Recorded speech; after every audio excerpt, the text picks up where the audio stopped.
好，接下來我們要關心到的是，為什麼在這個時候，川普突然間說北韓擁有57枚的核武呢？這件事情震撼的曝光了。大家也在解讀說，是不是川普這時候急報金正恩，因為他急需要一場他可以表示勝利的戰爭，不管是在俄烏或者中東上面，他都挫敗嘛，所以他今天要選擇做這樣的動作嗎？那同時間呢，他也要求南韓要對他表忠，但是沒有達成之後，針對於美韓軍演的這個成本跟這個規模，他直接減半。川普現在是棄韓換朝嗎？今天我們會做深度的解析。好，先來看到川普本來希望能夠搶一場很重要的外交大秀，也就是在其中選舉之前，希望能夠有一場勝利的戰爭。那希望有一個勝利的戰爭，然後表示他真的很厲害哦。但是沒有想到這個舞台是不是被金正恩給當場拆台了呢？我們要來看到的是川普最新計劃，他說呢，今年呢我會跟金正恩見面，表示呢收到了平壤的回復了，最快確定11月份在深圳的 APEC 會議上，我就可以跟金正恩會面了，再一次的舉行川金會。好，這是他最新的發言，沒有想到立刻遭到北韓的打臉。金宇正立刻說，我根本針對這一次的安排會面毫不知情啊，也沒有收到任何川普發送的任何訊息，現在變成一個羅生門哦，雙方各說各話。但是最驚人的事情，並不是說到底會不會有這一場川金會，而是川普突然間發言極度的敏感，他直接直指了，他說北韓擁有57枚的核武。要知道這件事情會特別備受關注，是因為在過去美國從來或者是北韓從來都沒有公開過北韓到底有多少顆核彈頭，沒有這個精確的數字，所以當時民軍也只能做估算啊，說大概落在50到59枚左右。但是川普這時候突然間說57枚，他是真的掌握了情報嗎？還是他有什麼樣的意思？希望在談判桌上面能為他建立籌碼，所以特別說出了這個數字呢？等一下我們會一起來特別做解析哦。那再來我們來看到的是，要注意到的是，當時2008年的時候的川金會，大家應該都還記得這一場會哦。川普曾經要求北韓，你必須要完全的發展無核化，但是我們來看看現在到底發生什麼事了。已經距離當時的時間過了8年，北韓不但繼續的發展核武，還發展洲際彈道飛彈、戰術核武及固體燃料飛彈，並且深化跟俄羅斯之間更深層的一個軍事合作。所以今天節目一開始，我們先請教酈將軍怎麼看？為什麼？首先，他突然間要公開他擁有這個北韓的57枚核武這個數字，再加上如果北韓真的擁有這麼多核武，而且還有洲際飛彈、戰術核武，俄羅斯的軍事合作，代表北韓到底現在強到了什麼樣的一個程度呢？那為什麼有一件事情也很吊詭，說他可以接受北韓擁核，但是對伊朗擁核卻如此的強硬，是完全不允許的。酈將軍怎麼解讀？川普真的是80歲的男人，只剩下一張嘴他那張嘴除了說是那張嘴除了在軍事上面可以打嘴炮攻擊別人之外，在外交上面也發揮凌厲的攻勢。可是所有人都不會相信他所講的話，因為你現在已經沒有信用了嘛。大家習慣講川普叫 Taco， 你看他當初放話要用地獄般的攻擊對伊朗發動攻擊你攻擊一艘油輪，我就炸你一座電廠。但現在也做了沒有？是完全都沒有做。可見了他那張嘴只是光嘴巴講而已。那現在又來了，他說要跟這個金正恩見面，但是現在人家金宇正出來放話，雖然說沒有完全否認，可是卻也沒有承認，那是狠狠打臉你川普的這個一個巴掌第二個，這件事情我們從金正恩的角度來看，其實我現在對金正恩佩服得不得了。為什麼呢？你看，我問你，世界上還有哪一個國家領袖可以同時對全球的3大強權國家美國、中國、俄羅斯3個國家的領袖都要看他臉色？你說金正恩是不是在這方面，在外交、地緣戰略上面玩得非常的溜？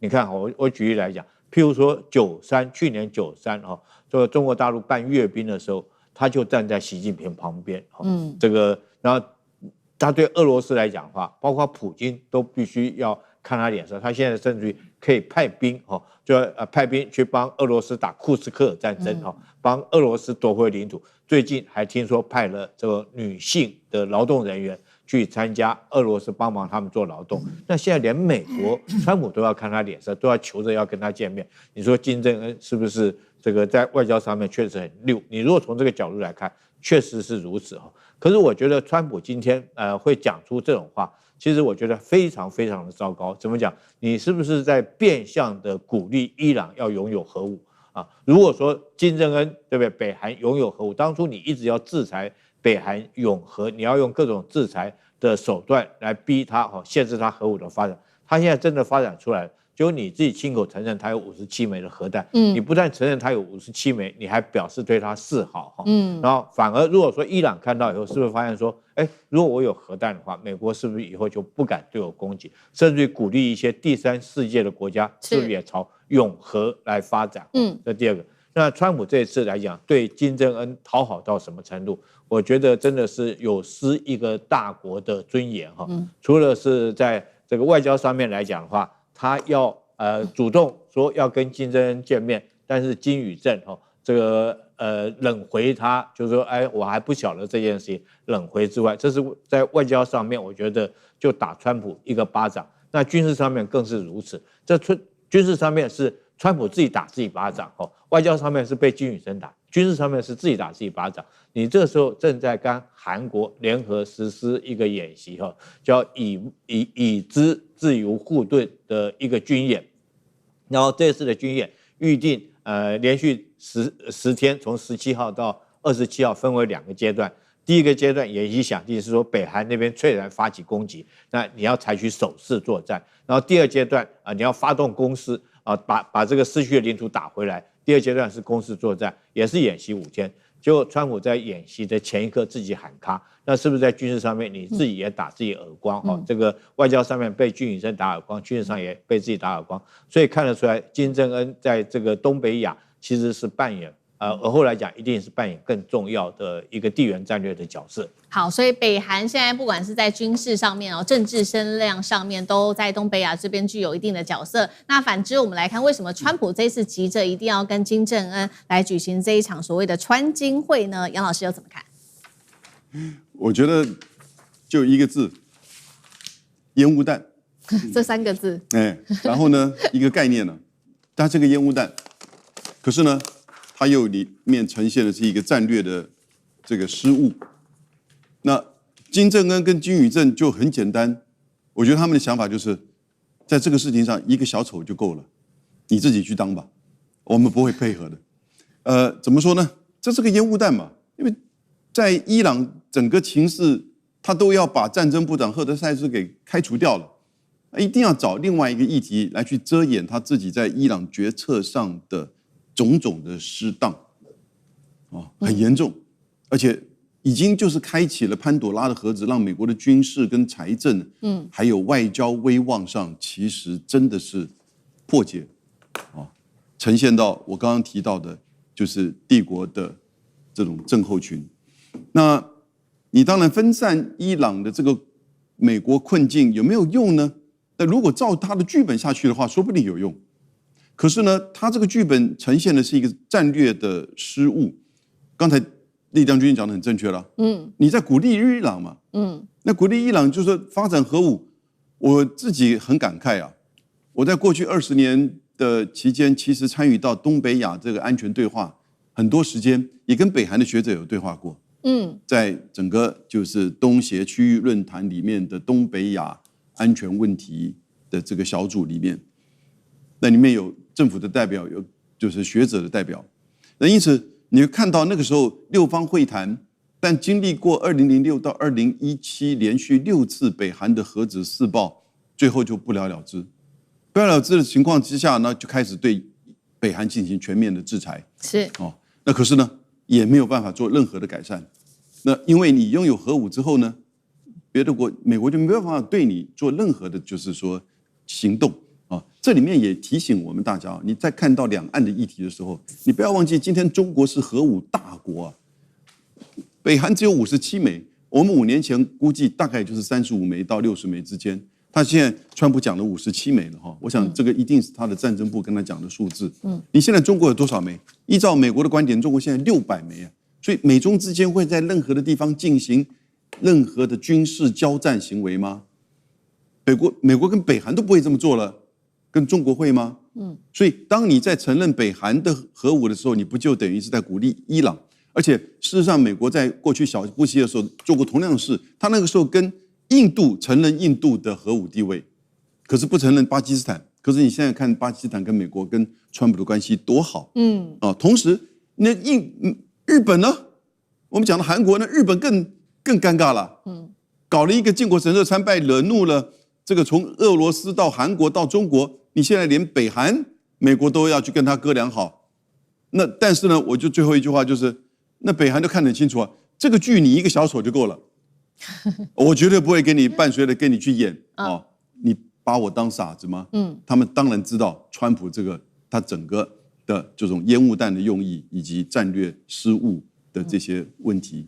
好，那一方面我們也看到南韓看在眼裡哦，看到說，川普這時候承認北韓的核武哦，非常的難堪，這對於南韓來說。那另外一方面呢，因為南韓拒絕參與這個美國來協助打伊朗，所以呢，這一次南韓跟美國之間的這一場軍演，剛剛酈將軍特別提到，已知自由護盾哦，就這個規模，美軍就決定要縮減，從原定的11天變成只剩下5天。那很多的訓練也遭到刪減等等哦。那川普這時候更是炮轟南韓，他說呢，我們有3.9萬的美軍整天保護你們，你們卻不願意幫助美國，還要求說首爾你趕快提高你的駐軍費用，落實3500億美元對美的投資承諾。好，我們現在也一邊看到說北韓的部分現在發展核武，南韓這個時候覺得美國不可靠，是否要來加速發展所謂的戰時作戰指揮權，強化自主防衛，並且說，是不是在中美之間，他這個時候要稍微來調控一下，跟中國大陸建立更好的關係，甚至是疏遠美國等等，會不會開始有一些改變調整？賴老師怎麼看？首先，韓國他必須不能一張嘴，他必須要實際行動做到。如果他只是一張嘴做宣示、做態度、做表態，但是他的實際行動跟他所講的不是同一個方向的話，那基本上來講效果不大啊。我們看一下王毅這次到韓國去，其實他有跟韓國談到，就是你韓國你要跟美國人說，沒有必要以朝鮮為敵，這個很有趣哦。也就是說，由韓國主動的來去告訴美國人說，不要敵視這個朝鮮，那這樣的話，他才有可能改善韓國跟朝鮮之間的關係，跟美國跟朝鮮之間的關係。可是問題就在於，你韓國做得到嗎？韓國如果說，我想改善跟朝鮮的關係，但是我現在不會去要求美國人說不要敵視朝鮮，這不是很奇怪嗎？這就矛盾了嘛。你都認為朝鮮不是你的威脅，你想改善他的關係，你難道不應該勸美國人不要敵視朝鮮的關係然後把朝鮮變成你的朋友？為什麼？因為川普講說金正恩是他的好朋友是鬼話，是假話為什麼？因為沒有人信嘛。你看川普第一任的時候，他跟金正恩見了幾次面，3次面。18年在新加坡，19年在河內，然後接着6月份到板門店見了3次面了。結果美國有解除對於朝鮮的經濟制裁嗎？沒有，什麼都沒做。也就是面見了，不要發展核武哈。然後朝鮮說，然後呢？那你制裁解除啊？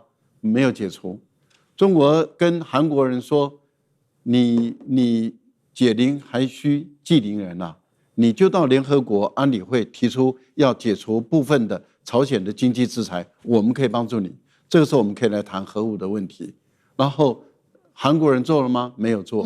所以你今天李在明說你要改善跟朝鮮的關係，你就到聯合國要求解除對於朝鮮的經濟制裁嘛。你韓國沒做，你說你怎麼改善跟朝鮮關係？朝鮮一看你又是說一套做一套嘛。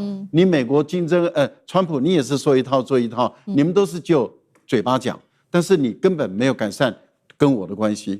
所以中國大陸在那邊穿梭幫他們忙，基本上來說，大家對於韓國不信任，對於美國其實也不信任，因為他們沒有在具體的動作上做出一些像樣的東西。另外一個部分，川普說你韓國人都沒幫我你沒有幫我去打伊朗。韓國人說這個仗我怎麼能打？因為這是侵略性的行為，違反聯合國的規定違反國際法，我不能打。第二個，坦白說，美國在韓國的軍隊誰養？韓國人養哎，韓國人是老闆哎。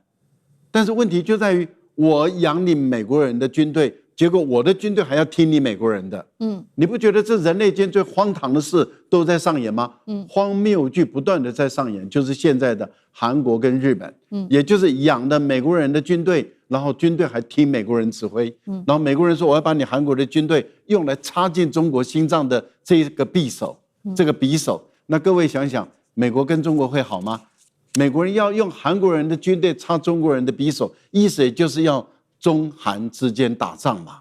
這個看不出來嗎？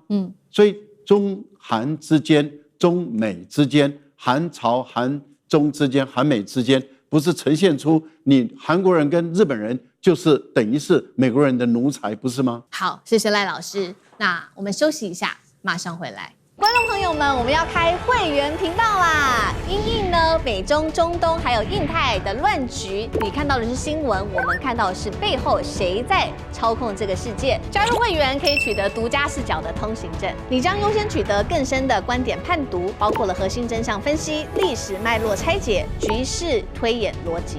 同時解鎖會員勳章、優先互動權、問題解析、幕後花絮，支持我們制作高品質的影片。點擊下方的加入鍵，一起成為戰友吧！我們會員頻道見。